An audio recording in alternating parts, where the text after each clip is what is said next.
கடகலக்கண நேயர்களே வணக்கம். நான் உங்கள் ஆனந்தி ஜோதிடர். கடகலக்கணத்தில் குரு பகவான் உச்சமடைகிறார். அதனால் நீங்கள் எச்சரிக்கையாக இருக்கவும். பங்காளிகள் பகை வரும். உடன் பிறந்தவர்கள் உங்கள் எதிர்மறையாக செயல்படுவார்கள்.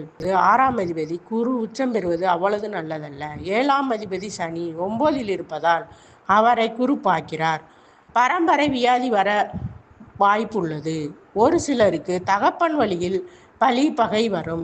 நீங்கள் சிவன் இருக்கும் இடத்தில் குரு பகவான் இருப்பார். அவருக்கு மஞ்சள் வஸ்திரம் கொண்டக்கடலை தானம் செய்யலாம். நல்ல பலன் கிடைக்கும்.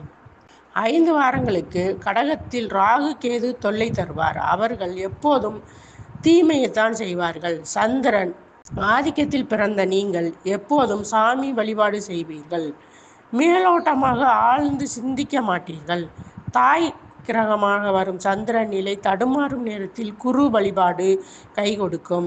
நீங்கள் மனநிலம் அழித்தது போல் திரிய நேரலாம். அதனால் நீங்கள் குரு வழிபாடு செய்தால் உங்களுக்கு நல்ல பலன் கிடைக்கும்.